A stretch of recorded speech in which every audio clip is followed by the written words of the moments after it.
कलेश निपटने का नाम नहीं ले रहा सुनील साजन। बिछड़े सभी बारी बारी, कुनबा बनाते हो फिर टूटने लगता है, सिलसिला बन गया है। देखिए संदीप जी, आप ये कह सकते हैं कि सिलसिला बन गया है, लेकिन राजनीति में गठबंधन होते हैं, विचारधारा के आधार पर होते हैं। कभी कभी परिस्थितियों बस होते हैं कि जो मुझे लगता है कि समाजवादी पार्टी ने जो एक गठबंधन तैयार किया विधानसभा में, उस गठबंधन में जो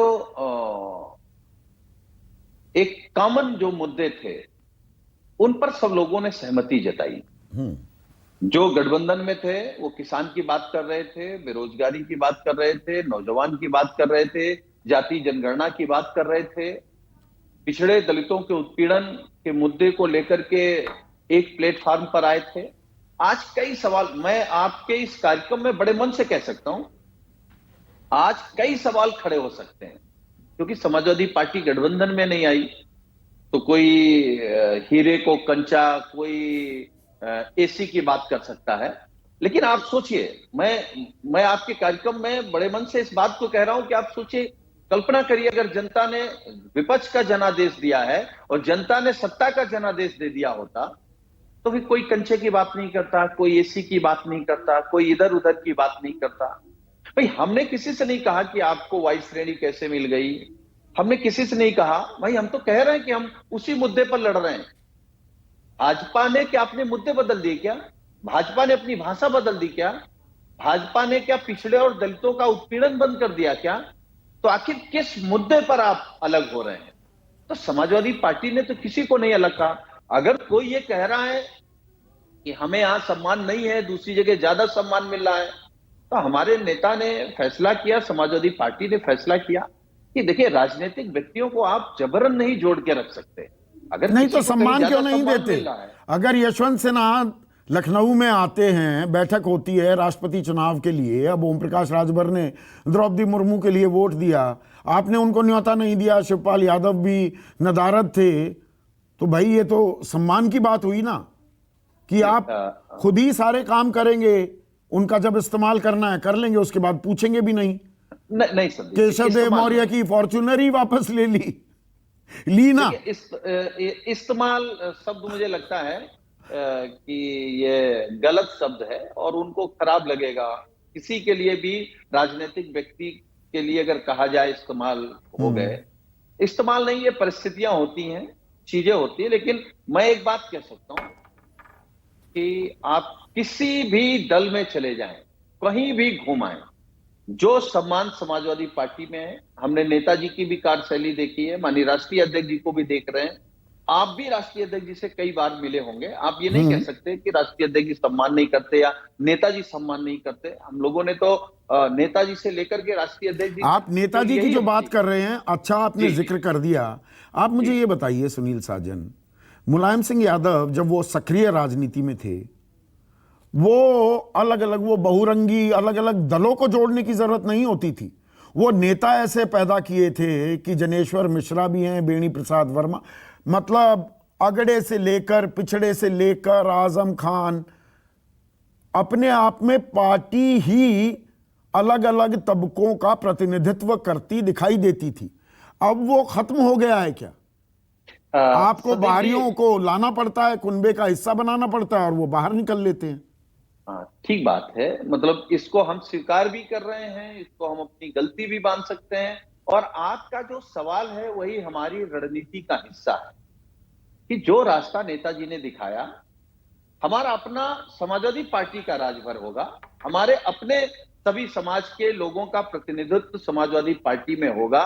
शायद पार्टी यही फैसला करके आगे बढ़ रही है, यही फैसला करके आगे बढ़ रही है। आजम खान भी सम्मान को लेकर परेशान थे कि जेल में कोई मिलने नहीं आया, मुझे तो अलग थलग कर दिया, अकेला छोड़ दिया। उनकी भी नाराजगी इसी बात को लेकर है ना।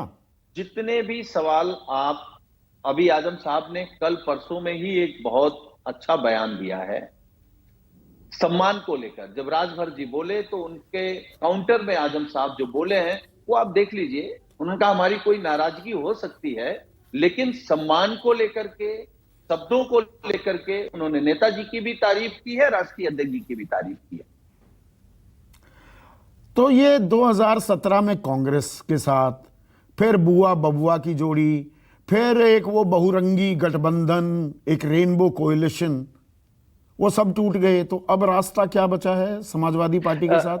मतलब गठबंधन अब तो सिर्फ एक विकल्प रह गया है, बीजेपी के साथ गठबंधन करेंगे या अकेला चलो। अब अकेली बीजेपी बच गई जिसके साथ गठबंधन नहीं किया आपने यूपी में। देखिए, बीजेपी के साथ गठबंधन की बात इसलिए मुझे लगता है कि नहीं होनी चाहिए। नहीं, मैं तंज क्योंकि कस रहा हूं लड़ाई आप ही- पर, नहीं, नहीं, सवाल ठीक के है, रूप में थोड़ा व्यंग भी कर रहा हूं। मैं आपका तंज स्वीकार कर रहा हूं और मैं उसी तंज में बोल रहा हूं कि बीजेपी से तो समझौता होना नहीं है। बीजेपी को हराने के लिए सारे प्रयोग समाजवादी पार्टी ने कर लिए हैं। अब वही रास्ता जो नेताजी का रास्ता था, वही सड़क, वही संघर्ष, वही जेल, वही संगठन, खुद समाजवादी पार्टी अपने बूते, अपने संगठन के बूते और अपने नेताओं को आगे करके, अपने नेताओं को निकाल के अपने अपने समाज में भारतीय जनता पार्टी को हराएगी। तो मतलब ये क्या समाजवादी पार्टी की अपनी कामराज प्लान है कि डेडवुड और जो सहयोगी भरोसेमंद नहीं है सबको पहले दूर करो, नया रूप लेकर आओ? समाजवादी पार्टी ने अगर किसी को जोड़ा है तो अपनी तरफ से किसी से नाता नहीं तोड़ेंगे, और अगर कोई चला भी गया तो हमारी उससे कोई बुराई और हमारी कोई उनसे आपत्ति नहीं होगी। हम उन सभी नेताओं का, उन सभी दलों का सम्मान करते हैं जिनके साथ हम चुनाव में गए हैं, चुनाव लड़े हैं। सब ठीक है, कांग्रेस का गठबंधन खत्म हो गया, मायावती जी के साथ गठबंधन खत्म हो गया, लेकिन हम लोगों की लड़ाई थी कि पिछड़े, दलित, पीड़ित, शोषित सब एक प्लेटफॉर्म पर आकर के उनकी लड़ाई लड़ी जाए। क्या कारण है? वो कारण हमसे बेहतर आप भी जानते हैं, हमसे आपसे बेहतर जनता जानती है। अब जनता के बीच समाजवादी पार्टी 2024 में जा रही है, और उत्तर प्रदेश में जो आपने शुरुआत में कहा कि दिल्ली का रास्ता उत्तर प्रदेश से होके जाता है, लखनऊ से होके जाता है, समाजवादी पार्टी कोशिश करेगी 2024 में भारतीय जनता पार्टी को उत्तर प्रदेश से रोके, और उत्तर प्रदेश में अगर रोक ले जाएंगे तो महंगाई में, बेरोजगारी में, सब चीजों पर हम रोक लगा। पर जो मौजूदा सूरत हाल है, जो दिख रहा है सामने, उसमें बीजेपी की राह आसान करते दिख रहे हैं आप? मुश्किलें पैदा करने के बजाय आसान कर रहे हैं राह। मुझे लगता है कि अभी चुनाव में वक्त है संदीप जी, और ना हम कहीं जा रहे हैं ना आप कहीं जा रहे हैं। अभी परिस्थितियां ऐसी आएंगी, जनता समझ चुकी है कि उत्तर प्रदेश में भारतीय जनता पार्टी को कोई रोक सकता है तो सिर्फ समाजवादी पार्टी रोक सकती है, साइकिल रोक सकती है। और उत्तर प्रदेश में 2024। नमस्कार, मैं हूं मानक गुप्ता। अगर आपको हमारा ये वीडियो पसंद आया हो तो इसे लाइक और शेयर जरूर करें, और हां, हमें सब्सक्राइब और फॉलो करना ना भूलें ताकि आप देश और दुनिया की कोई खबर मिस ना करें। तो जुड़े रहिए हमारे साथ और देखते रहिए न्यूज़ 24।